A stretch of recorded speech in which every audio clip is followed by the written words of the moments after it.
परिचय। छात्रों, क्या आप जानते हैं विश्व भर में 1.1 अरब लोगों को किसी भी प्रकार के शुद्ध या शोधित जल संसाधन उपलब्ध नहीं है। WHO यानी कि विश्व स्वास्थ्य संगठन के अनुसार प्रतिवर्ष 3.4 लाख लोग जल संबंधित रोगों से मरते हैं, जिसमें से अधिकतर 5 वर्ष से कम आयु के बच्चे होते हैं।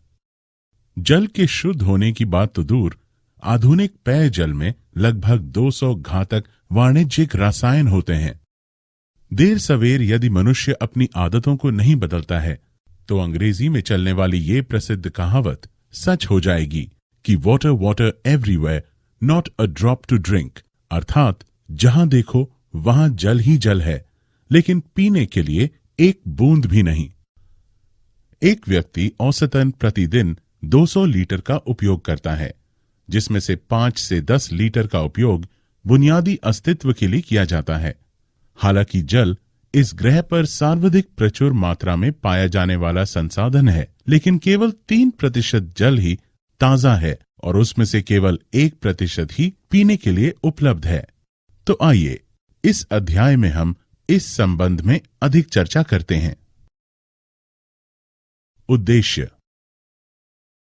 इस पाठ के अंत में आप निम्न करने में सक्षम हो जाएंगे: वाहित मल और उसके अवयवों का वर्णन करना, वाहित मल उपचार प्रक्रिया को समझना, अपशिष्ट जल को बेहतर संभालने की पहचान करना, स्वच्छता व रोग की चर्चा करना, वाहित मल निपटान पर चर्चा करना।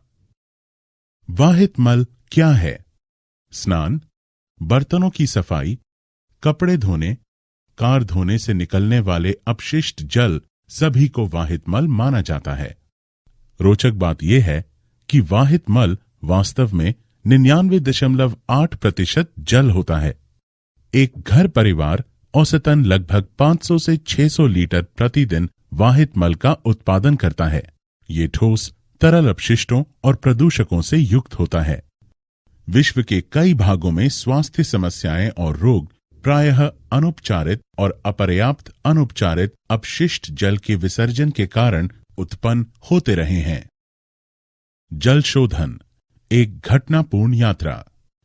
यदि आप अपने घर में जल की आपूर्ति करने वाले पाइपों का निरीक्षण करें तो आपको 2 अलग-अलग पाइप मिलेंगे। छोटे पाइप आपके घर को स्वच्छ एवं प्रयोग करने योग्य जल की आपूर्ति करते हैं और बड़े पाइप अपशिष्ट जल को आपके घर से दूर सीवर की लाइन में ले जाते हैं। आमतौर पर ये पाइप काले रंग के लोहे के पाइप होते हैं, जो जल की आपूर्ति करने वाले पाइपों से आकार में बड़े होते हैं। ये आमतौर पर 5 इंच व्यास के होते हैं। इन पाइपों को सीवर पाइपों के नाम से जाना जाता है। Sewer line. सड़क के किनारे के साथ चलते हुए आप बड़े आकार की कई खुली और ढकी हुई नालियों को देख सकते हैं, जिनमें गंदा जल बहता है। ये सीवर अथवा वाहित मल नालियों के नाम से जानी जाती हैं। फुटपाथ के साथ निरीक्षण करने पर आपको वृत्ताकार छिद्र दिखाई देंगे, जो आमतौर पर बंद रहते हैं। इन्हें मैनहोल कहा जाता है। अपशिष्ट जल उपचार संयंत्र WWTP। अपशिष्ट जल अर्थात ऐसा जल जिसकी अब आवश्यकता नहीं रही है या जो अब उपयोग के लिए उपयुक्त नहीं है, उसे रूपांतरित करने की प्रक्रिया को अपशिष्ट जल उपचार कहते हैं। इसे वाहित मल जल उपचार प्रक्रिया भी कहा जाता है। अपशिष्ट जल उपचार संयंत्रों में अपशिष्ट जल जीवाणुओं एवं रसायनों और अन्य विषाक्त पदार्थों जैसे दूषित पदार्थों से भरा हुआ होता है। अपशिष्ट जल उपचार संयंत्र WWTP का उद्देश्य जल को पर्यावरण में पुनः विसर्जित करने हेतु सुरक्षित बनाने के लिए उसमें संदूषकों की मात्रा को स्वीकार्य स्तरों तक कम करना होता है।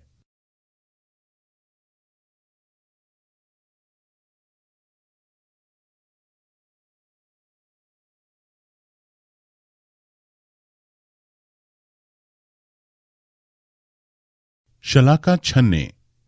शलाका छन्ने आमतौर पर अपशिष्ट जल उपचार संयंत्र WWTP के द्वार पर होते हैं।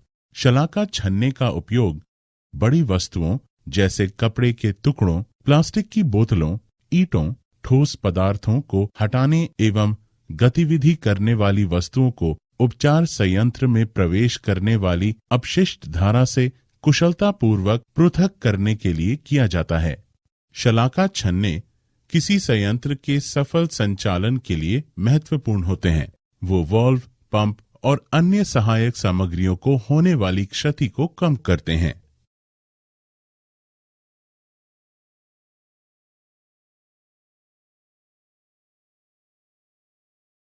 ग्रिट और बालू हटाना। शलाका छन्ने के माध्यम से अपशिष्ट जल का उपचार किए जाने के बाद ये ग्रिट और बालू अलग करने वाले टंकी में चला जाता है। इस टंकी में जल के प्रवाह को कम कर दिया जाता है ताकि बालू, कंकड़ पत्थर और ग्रिट टंकी की तली में बैठ जाए।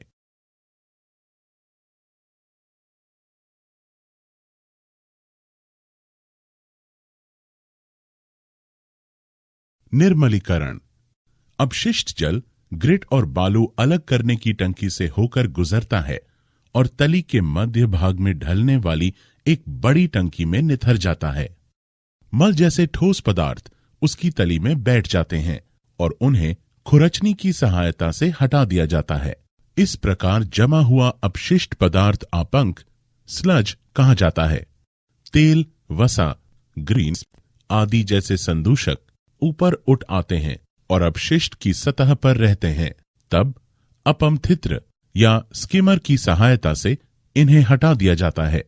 इस पूरी प्रक्रिया को निर्मलीकरण कहा जाता है।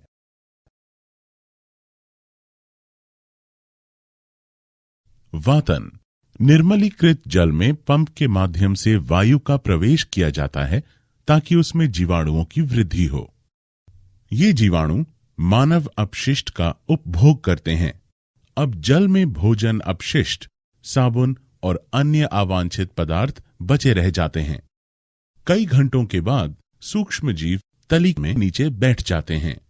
तब ऊपर से जल निकाला जाता है। इस प्रक्रिया के माध्यम से उपचारित जल में न्यून मात्रा में कार्बनिक पदार्थ होता है, इसलिए इसे समुद्र या नदी या भूमि में प्राकृतिक शुद्धि के लिए विसर्जित कर दिया जाता है और ये सिंचाई के उद्देश्य के लिए भी उपयुक्त होता है। क्लोरीनन। वातन के माध्यम से शुद्ध जल मानव उपभोग के लिए उपयुक्त नहीं होता है, इसलिए इसे विसर्जित करने से पहले रोगाणु रहित बनाने के लिए इसमें ब्लीचिंग पाउडर या क्लोरीन मिलाया जाता है। इस प्रक्रिया को क्लोरीनन कहा जाता है। क्लोरीनन के बाद जल पीने और घरेलू प्रयोजनों के लिए उपयुक्त हो जाता है।